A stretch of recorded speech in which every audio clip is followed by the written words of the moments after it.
Welcome to part 6 of the wheel tutorial videos. If you've made it this far, you've actually survived 94 minutes worth of video, which had I known it from the beginning, I never would have started. Try to keep this video and the next one a lot shorter, and yes, I'm sorry, there will be one more video following this one. At the conclusion of part 5, you came away with a single file with two configurations, a front wheel with 28 spokes and a rear wheel with 36 spokes. This video will give you a better understanding as to how to change the various parameters in order to have whatever number of spokes you desire in your wheel. The goal of this project, by the way, is to intentionally have fewer spokes on the front wheel than on the rear wheel. The number of spokes in the wheel are controlled by 4 parameters total. The first one is the spoke angle in the spoke layout sketch. The second is the total number of instances in the spoke features circular pattern. That is step 29. The third is the angle of twist between the first half of the wheel that we built and the second half of the wheel, which is controlled by steps 31A and 31B. 31A is for the front wheel, 31B for the rear wheel.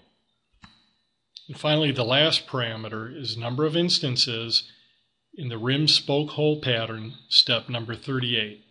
All 4 of these parameters need to be properly coordinated, or we will have some things happen like unevenly spaced spokes or spokes that don't align with the holes in the rim.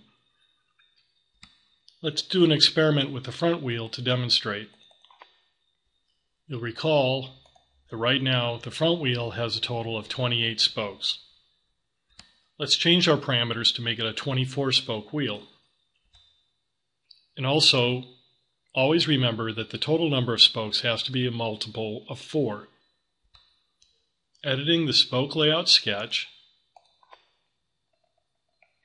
you see this parameter is supposed to be 720 divided by the total number of spokes. This is what we are calling the spoke angle. In this case, we want to have 24 spokes.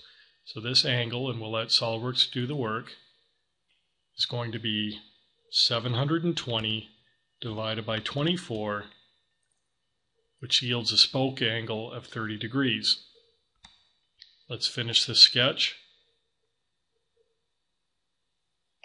and go to step 29. Remember, we will highlight this step,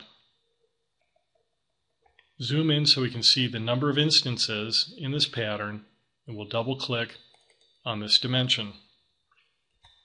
The number of instances in this pattern is supposed to be the total number of spokes divided by 4. 24 divided by 4 is 6. We see we already have this set for this configuration. So we'll finish this and rebuild.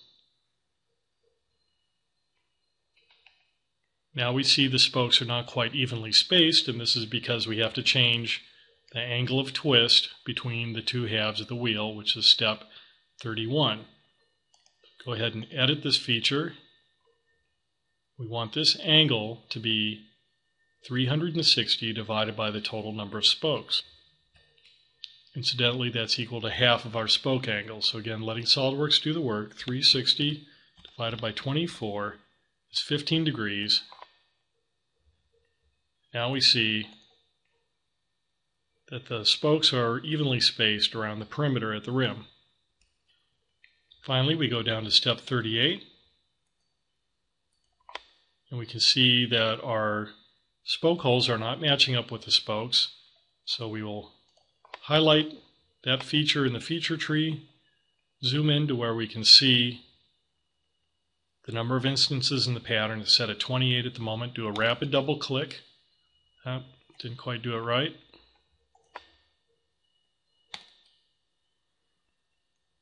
And set this to 24.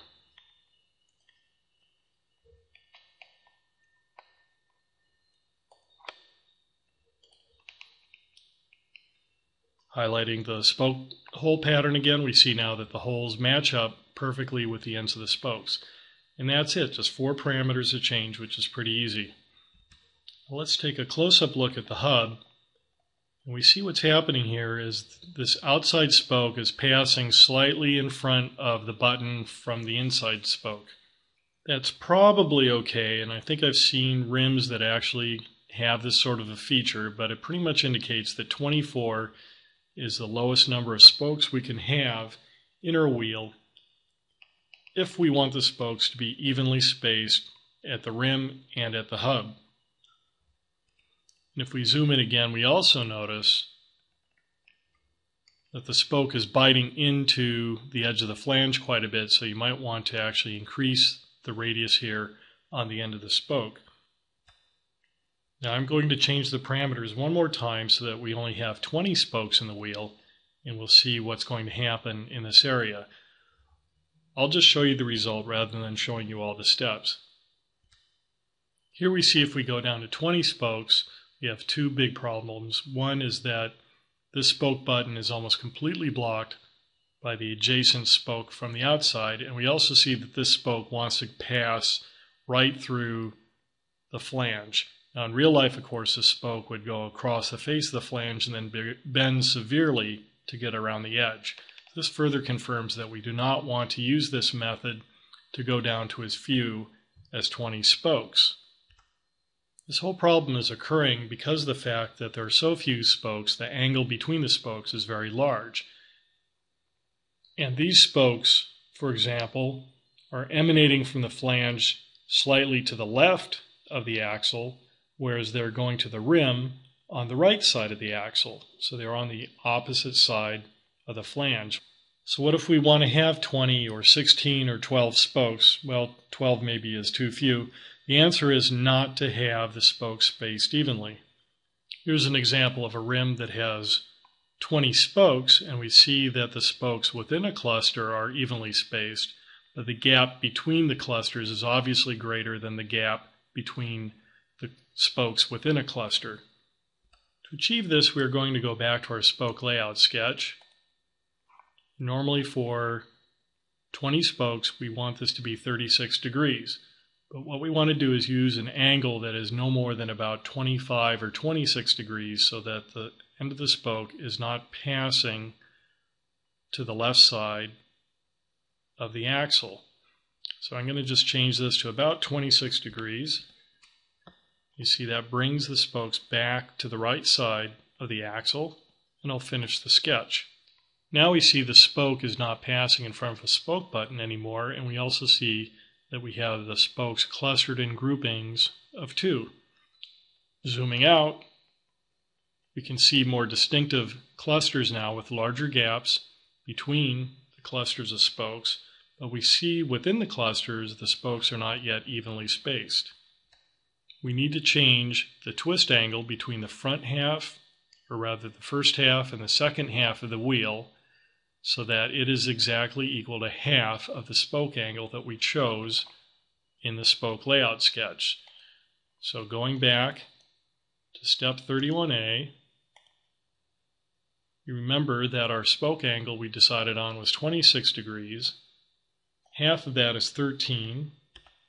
That way the spokes in one half will interleave exactly between the spokes in the first half. Now we'll take a look again, and we see that this is 13 degrees between the spokes from the second and first half of the wheel, and then here's the 26 degrees between spokes coming from the same side of the wheel. So that makes them evenly spaced apart, and we can see these distinctive groupings of spokes as a result. And if we want, we can make this effect even more severe by clustering these more tightly together. So I can go back to the spoke layout, change this angle to something, say, like 20 degrees. That's my new spoke angle. Again, now we see these are not evenly spaced, so I'll go back to step 31A, edit that feature, change this to 20 divided by 2, which is 10. Now you see we've got a tighter cluster of spokes and a bigger gap in between. So now it starts to look almost like a star with fat groupings of spokes. Now there's a couple of downsides to this. One is that you notice that the spoke, or the stem hole rather, is no longer evenly spaced between these two groupings of spokes.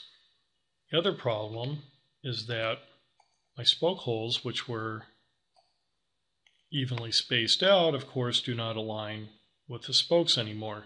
I think the best thing to do is, if you plan on having evenly spaced spokes for the rear wheel, but this type of clustered spokes for the front wheel, is to actually suppress the holes for the front wheel and build new holes and pattern them differently. So let's go ahead and do that. I'm going to suppress step 38.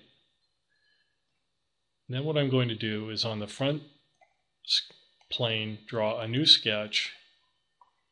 I'm going to make my spoke layout sketch visible. I'm going to copy this line. This was a line that locates one of the very first spokes that we built.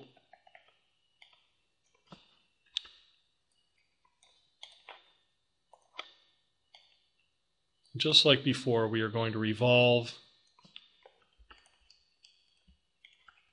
a hole, and I'll make this 4.25 divided by 2, and revolve that, so that'll give me a 4.25 millimeter diameter hole, and I will make sure that that is only in the rim. So at least I've got one hole aligned with my spoke. Now what I want to do is pattern this hole just 4 times for the first cluster. Remember, the spacing between these right now I think was set at 10 degrees.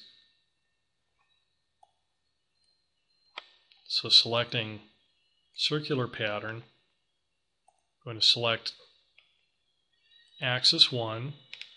The feature I'm going to pattern is this hole that we just created, this revolved cut. And what we do not want to do is have equal spacing around a 360 degree perimeter. Instead, we want to set, we'll uncheck equal spacing, and we want to set this to 10 degrees and just 4 holes. You can see in the highlight here that these are matching up now with this cluster of spokes. So that handles the first set of spoke holes. So how do we handle the next? Some of you might not be aware you can actually make patterns of patterns. So now that we've patterned these holes, we can pattern this pattern around these 5 locations. So again, choosing our axis, we'll go ahead and make another circular pattern. We have to pattern 2 things. We have to pattern our original hole and the pattern of that hole. And we want to make a total of 5 copies for the 5 clusters. And this time we do want to change it back to equal spacing around a 360 degree perimeter. So that's going to spread these out evenly. And you have to make sure that you do select that first hole, or only 3 of the holes will get patterned in each grouping. So now we have holes that align with each spoke, even though we have this funny spacing going on. So what about this valve stem hole, which is obviously not centered between the clusters of spokes? My recommendation is to suppress it for the front wheel configuration and only use it for the rear wheel configuration, provided that the rear wheel has evenly spaced spokes. Then we will make a new valve stem hole that's exclusive to the front wheel configuration. The question is, what is a proper angle here between the spokes that we need to put that valve stem in at? So what we want to do is, on the front plane, start a new sketch, make sure their spoke layout is visible. So we need to figure out a new line. It's going to go from the center of the hub out here. We need to figure out what this angle is going to be between this line here and this line here, which will give us the same distance from this spoke to this line as from this line to this spoke. The way I can do this is use a little bit of math. So I'm just going to draw an angle here. And I'm going to remember that this is 360 degrees around, so I'm going to type in 360. And I'm also going to remember that each of these is spaced at 10 degrees, and there's 15 spaces all around, so that's 150 degrees total. And that leaves the total amount of angle in between the groupings. And then I'm going to remember that I've got 5 groupings with 5 large spaces, so I want to divide that by 5. So just divide all of that by 5. So 360 minus the 150 angle total between the clusters, all of that divided by 5 gives me 42 degrees, which is the angle from here to the next spoke. But I forgot that the valve stem has to be in between, so I really need this angle divided by 2, so I'll just double click that again, divide it by 2. That's 21 degrees from this line here, which goes out to this spoke, to a line that is exactly between this spoke and this spoke. Now I could just draw a rectangular cross section of the valve stem hole and revolve it around this line, but I won't bother doing that.